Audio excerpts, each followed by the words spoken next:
Hi, I'm Alison. Welcome to Dream Chasers Adventures in Happiness, where my band of superhero guests and I share with you tales of daring do, life-changing journeys towards living our best lives.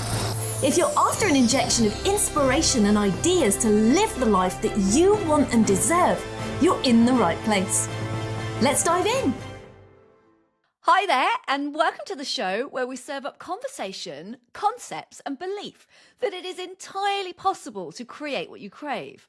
If there's something stopping you from pursuing happiness, whatever that looks like to you from a career or lifestyle point of view, the stories and insights covered here are designed to help. Now today, with the help of my fabulous friend and podcast producer, Shelley Rostlund, we're going to delve into the subject of career and life change. Now, it's a huge subject, but we're going to hone in on how you can identify the kinds of changes that will make you truly happy, be they role, career path, or lifestyle. Because once you know for sure what the right changes are for you, you're in a position to take action and actually do something about it. In my experience, what typically holds people back is the not knowing. It's that lack of clarity on what the right thing is that leaves people stuck and in a kind of frustrating state of limbo and fearful of making the wrong choices in case they make things much worse. It's the biggest question I get from my clients who know that their career or parts of their lifestyle just really aren't doing it for them, but they don't know what will. So how do you figure it out? Well, there is a framework. There's a framework that I take people through that helps bring them to a really clear conclusion. So let's get under the skin of it with Shelley helping me tease it out. Thanks for coming on, Shell, and doing this with me. Yay, no problem. I think it's tough, isn't it? I think when people haven't done coaching and there's so many people talking about coaching, it's quite a nefarious kind of globular, big woolly thing. It's a big woolly thing. I couldn't come up with the words there. But I think what's useful is when you work with people, it's quite structured. So I thought, hopefully, maybe today what we can do is kind of work through typically how someone feels before they come to work with you. And then when they work with you, what does that feel like? So that the people listening can get a really good feel of what that looks and feels like. Should we create a fictional client? Should we call her Susan? Because, or we could call her someone else because you know a few Susans. So we can call we can call her Susan. That's absolutely fine. Should we call her work Susan? with men and women, but we'll call for the sake of it. Yeah. So everybody knows you don't necessarily specialise in working with troubled ladies in their careers.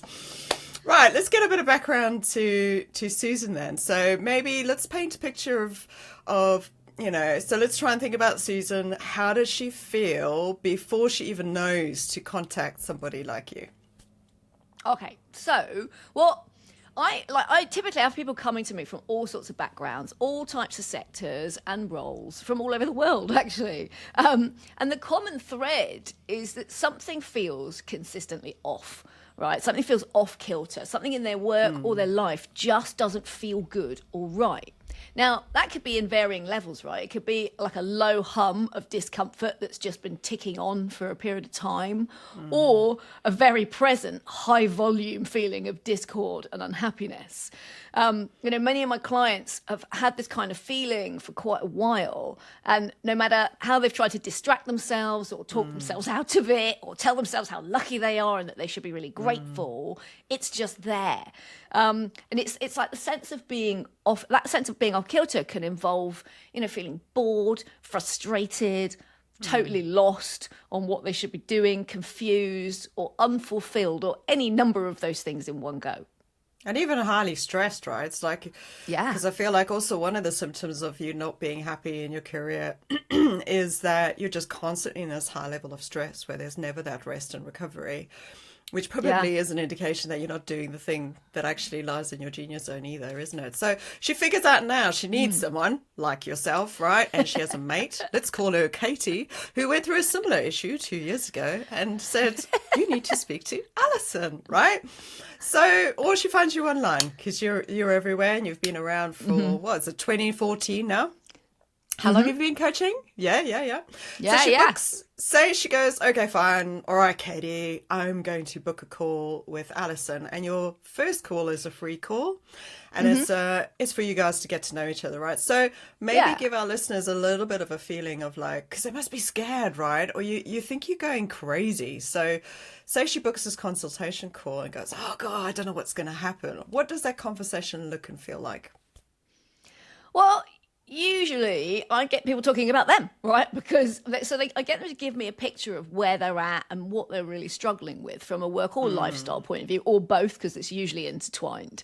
And typically the feelings, when they come to me, it's usually they're talking from a work point of view first, because feeling uncomfortable or kind of unhappy is most noticeable from a work point of view. It's much easier to identify. It's easier to identify career frustrations versus possible lifestyle ones. And it's usually that frustration is usually a result of one of three things. Like, people have either outgrown the kind of work and environment that they've been in. Like what once held allure and was interesting or exciting just doesn't anymore. You know, they've either done it for so long that it's just more of the same, or and that feels hugely unappealing and uninspiring, or they've just realised actually it's not for them. Sometimes, you know, they've hit a point where they are craving something with much more purpose and meaning. And to be honest, that was the camp I was in years ago. For some, comms really is their thing, right? And, like that's that background that I was in. But for me, I just didn't care about it enough. Like, I just didn't matter what I did, and I really tried. I just didn't care. So, people can find themselves in that sort of place, wanting more meaning, more fulfillment, more purpose. Or sometimes when I talk to people, they genuinely hate what they do. Like, they might be really good at it, they might have been doing it a very long time, but it just doesn't feel like it aligns. And they've hit the point of no return. So whatever place they're in, I get them to talk about and explain that out. And usually their greatest frustration is that in feeling all of those things, they don't know what to do about it, right? So they want to create positive change, but they don't know what kind of change is going to be right. And the fear of getting it wrong has been meaning they've just been treading water. Yeah, and it just feels worse over time. So so this is how Susan's feeling now talking to you, right? So she's like, oh my God, Alison, I think I'm going crazy. I'm really good at what I do. I got a great salary, but God, I'm really unhappy. I'm either stressed, anxious, frustrated, all of those things that you explain. And it's like, God, I really want to make a change. I just don't know how. So now she's expressed that to you in the call, right? So she's probably feeling pretty low, but quite happy she's got someone that's actually listening and going, you're not crazy, Susan. There is a path. Let me show you. So how do you then describe to her the structure of what you work again? Because like we said at the beginning, it feels like a bit of a nefarious term. Come, I shall coach you. Yeah. Almost like Yoda, right? Like, but okay, so before we get into the meat of the content of it, like, what does the structure of it look like? What's the length of time? What does it look like? So I am a super practical person. Anybody that knows me in my old career, my old life, I'm for me, self-help is all very well, but if it doesn't lead somewhere and it doesn't lead to a concrete answer and conclusion, what's the freaking point? Right, it's all very well to just have a little talking shop, but no. So I've got a structured framework that I take people through that has sort of 5 foundational elements to it, and they're a bit like the pieces of a puzzle. And when you put them all together, they really start to inform a clear path, both in terms of what you want from a career point of view, but it builds in sort of lifestyle factors as well. Because if I look at things holistically, you can't just take career and separate it out in a little bucket, because it impacts your life, and you have other things that and commitments and things that you might need to sort of honor. So those pieces of a puzzle, like we delve into, and I'll go into them in a bit more detail in a moment, but we delve into kind of what drives and motivates people, what interests them, what they care about, and what they're really good at. And I use, it's all data led. So I use a number of psychometrics and tools that I have trialed and tested. I've tested many, many of them. And in my humble opinion, the ones I use are the best and by far and away the most useful. So it's all data led, and we use, it's like a fact finding mission. Nice. So on top of the psychometrics, we then have discussions around what's come out of the exercises and the tests and assessments that they've done. I give an opinion, so I'm not a typical coach where I will just ask an open question and let you talk. I'll actually give you, I will show you, I'll tell you what I see. I will challenge you based on what I'm seeing and hearing, so that together we really tease out clear career and lifestyle criteria at each stage of the program through 6 coaching sessions. So that by the end of it, the end goal is that through the program, we've brought Susan to a clear conclusion about what the right thing is for them, and they can feel confident in it because it's based on all their unique data, right? So they can rationalize why they've come to that conclusion and feel comfortable that it's the right choice. Nice. So do you want to go through what those 5 bits are, or do you want to at least maybe just say what those deep reflective bits are that you actually chew on throughout the framework? Yeah, absolutely. So, for anybody who's wants to think about this stuff and understand what it is that they really want, there are 5 kind of foundational elements, like I said. So I do a piece of work with people around their personal values. And by that, I mean the ways in which people need to live and work in order to be happy, because everybody is different. We all have different drivers, and our values tend to be something we don't give much credence to. Like, we don't really think much about it, but they're really important because they are the fundamental things that link to our sense of well-being and happiness from a work and a life point of view. So in a coaching session, I actually take somebody through an exercise that gets you to articulate what your core values are. I've got a system, for drawing out anything that's so innate you don't even recognize it as an important factor, because that happens a lot. Stuff's hidden in plain sight. And a system for putting those values in order of priority, so we know from top to bottom what the most important drivers are. And then from that, I give them an exercise to do that gets them to translate what those values dictate they need and want from a job role, a working environment, and a people perspective and a lifestyle perspective. So we end up with very tight career criteria and lifestyle criteria related to their values. So that's one piece of the puzzle. I do a piece of work with people around their natural strengths. So what is it you're naturally talented at? And a lot of people find that really hard to articulate, right, and pin down. And so I use a system called Clifton Strengths. There are loads of these sorts of tests and kind of psychometrics around, but this one is by far and away the best, in my humble opinion. I think it's very useful, Clifton Strengths. I think it simplifies things. It doesn't overcomplicate it. I think that's why I like it. It's a methodology that was developed by Gallup, the international research firm, and they interviewed over 2 million people who were at the top of their game in every kind of job role and industry you can imagine, to try and determine what it was that was making those people so successful and happy in their jobs. And when they analysed that massive body of data, they determined that there were 34 strengths that any one person might have, right? And it's not really pat stuff, so it won't come back and go, ooh, you're really good at being organised and you're good at logistics.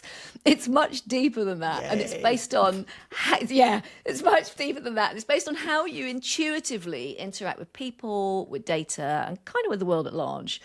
And they've devised an online assessment off the back of the research that takes about half an hour to do, and it tells you what your top 5 strengths are. And so I get people to take the assessment and send me their results. And in the coaching session, we go through them in detail. So we pull them apart and we look at what do they really mean? How do those strengths play out for you? And I've got additional data from Gallup that links those strengths to specific career paths that match based on their data to activity within job role you like to be really good at. Sometimes there's information around the right types of working environment and even people. So it's really, really thorough. Useful. Yeah, and off the back of that, we end up with career criteria related to your strengths. Nice. The third piece I do is around personality. So I use a version of the Myers-Briggs personality profiling test, which, most people I think have probably done at some point in their careers or lives. Who am I? What does it mean? The reason I do it is, whereas your strengths are your natural talents, you're also a human being, right? You bring yourself to work. And so the particular version that I use provides an additional layer of data around you, your lens on things, and it's got a particularly interesting section on career that matches career paths to your personality profile. Nice. So again, we go through it, we pull it apart, we take out the salient stuff and end up with criteria related to your personality. Then the fourth piece is around transferable skills. So obviously, throughout someone's working career and personal life, they've built up a whole boatload of skills, right? And it's so I give people an exercise to do that gets them to list out all the roles they've ever held, personally as well as professionally, and then I get them to list out all the skills that they've built up in each of those roles. Right. So, and I give them a cheat sheet for this to get them thinking about different types of hard and soft skills. But really importantly, once they've got this big old list, the exercise gets them to consider which of those skills do I actually enjoy using? Because just because you know how to do something does not necessarily mean you like it. True story. Yeah. Oh, yeah. Right. Yeah. So that usually shrinks that big list right down to 3, 4, 5 things that someone knows how to do, that they really enjoy, that if those things are encompassed in what they do next from a work point of view, it's just a no-brainer. And then the fifth piece is around passions. So what is it that lights you up? What interests you and engages you and draws you in? And again, a lot of people find that really hard to pin down. I was totally in this camp years ago when I was thinking about what the hell else am I going to do? So I've got a couple of different exercises that I take people through that aims to draw that information out of them. Because if you can encompass in the work that you do and the lifestyle that you have, the things that are innately light you up and engage you, your commitment to it's going to be that much greater. It's going to feel great. It's highly motivating. So those are the sort of 5 foundational pieces. Now, because of the way I structure things, once we've done those pieces, throughout each of the sessions, I take all the notes so that people can actually be in the coaching session rather than trying to desperately capture things. So I type everything up. I send very detailed notes around stuff. And by the time we've done those pieces, I've usually got a pretty good idea what the right thing is for somebody, but I won't tell them. I won't tell Susan. It's my job to help her come to their own conclusion on what the right thing is, because it's much more powerful than me going, "Oh, you should go off and do this thing." So what I do is I take all those detailed notes that I've provided throughout the sessions and I condense them down into one document. So I take all the salient points that have come out of each of the assessments and the conversations that we've had and put them in one place, really just for ease of reference. And then at the back of that document, I draw out from my outside perspective what I see as the recurring themes overall, right? So, because that's what happens. You're one person, we're just looking at you from lots of different angles. So, so I draw out recurring themes, both in terms of what the job role needs to entail and any working environment or lifestyle factors that are really important. And that one pager is effectively someone's ideal career criteria in a nutshell, right? So, lovely. So I think it's worth people realizing the difference here of going to a recruitment consultant, right? So some people might go, "Oh, but my recruitment consultant can do that." Well, actually, no, they don't. Because they get really focused on that skill set bit and then just going, okay, let's look at your skills and I'm going to match you with a job. They don't go, what's the work environment like? What are you actually passionate about? A good one might ask you a few of those questions, right? What are you? So I think it's worth totally people realizing doing this kind of work is a little more wholesome. And then you would almost go to a recruitment agent and go, right, now I'm actually clear. These are the kinds of jobs I'm looking for. Yeah, it's a personal discovery. People really enjoy it because it's a deep dive into you, from all facets and all angles, and a celebration of who you are. Not I've got to contort to fit, or I can't play to this thing, or I've got to dial that down. It's going, who are you?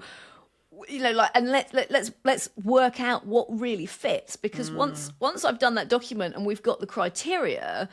From that point, sometimes it's really freaking obvious what the right thing is and what the right changes need to be. But either way, we'll start a brainstorming process. So I will work with somebody and I'm in this with them, right? So I'm an active participant. So we'll go, okay, if this is a criteria, what fits. So we'll start coming up with very specific career ideas or role ideas or lifestyle changes that match what they really need and want, that match them as a human being.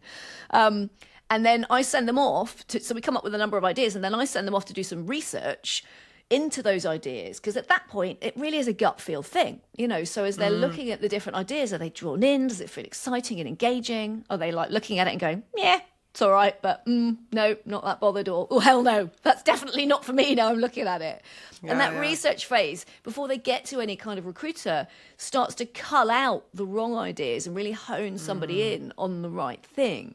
So that by the time we've, so that by the time we've got to the end of the 6th and final session, they're really clear about what the right thing is, so that then they can take action, do something about it. Now, if it's a full-time role in something or other, that might involve talking to a recruiter. It might involve reworking their CV to tell a different story about their skills and experience to match the kind of role they want. It might involve updating their LinkedIn. It might, and I help people with all this stuff if they want me to.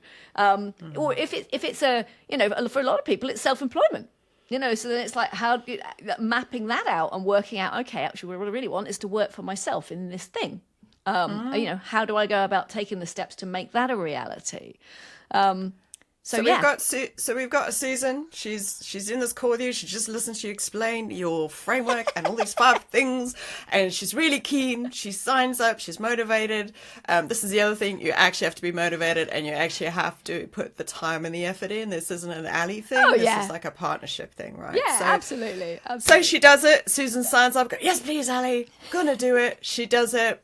We fast forward 6 months into the future. Right. What does Susan's life look like now? What are the kinds of things that you've seen clients then go on to do as a result of all of this work and deep reflection and decision making? What are the kinds of things that have happened? So all sorts. So, people have made seemingly from the outside impossible career changes. So actually Samantha was one of them. Samantha, who came on the show early on, she was a tax accountant for 30 years and is now a successful stand-up comedian. Amazing.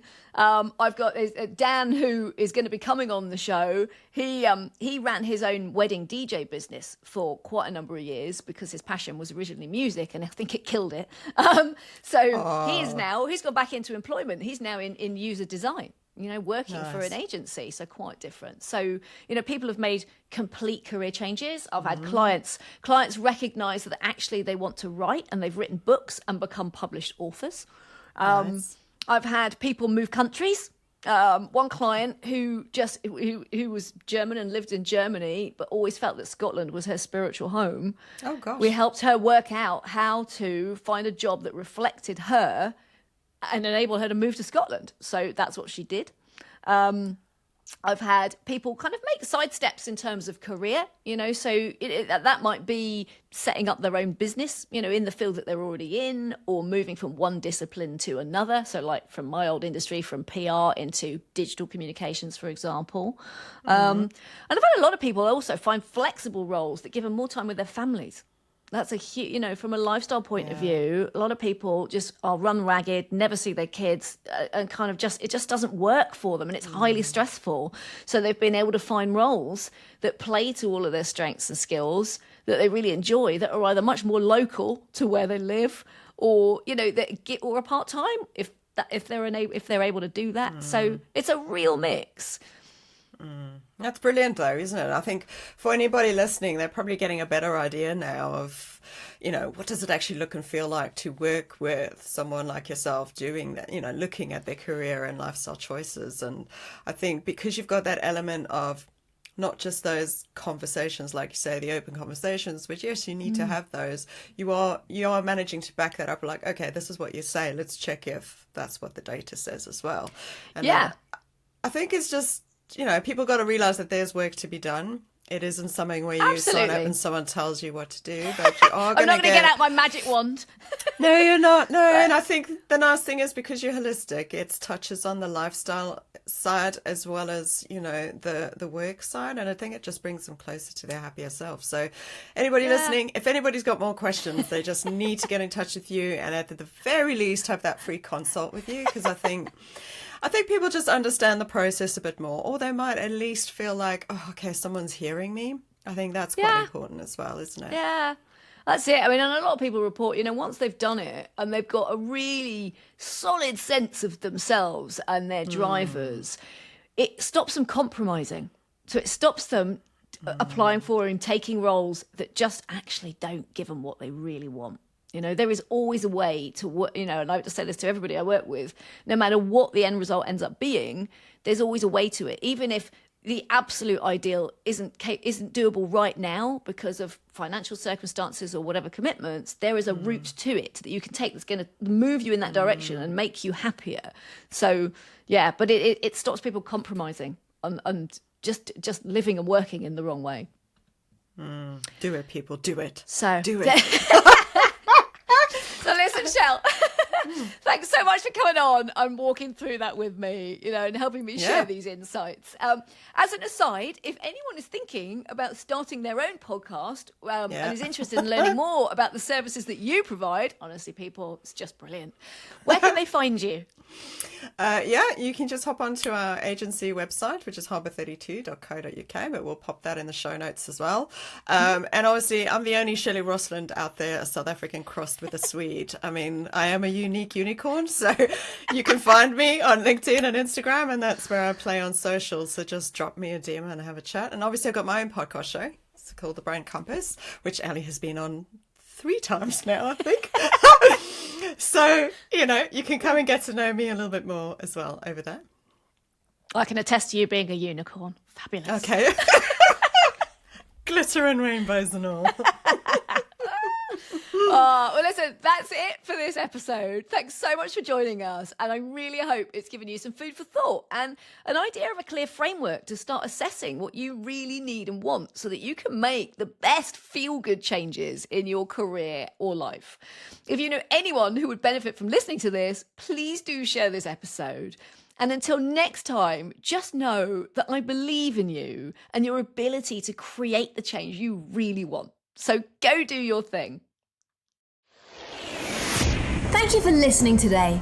I hope our time together has got you thinking about your own adventure in happiness. So please do get in touch. I'd love to hear more about your story. And why not join our Dream Chasers Unite community? There is nothing better than an adventure shared. Until next time, be brave and go create what you crave.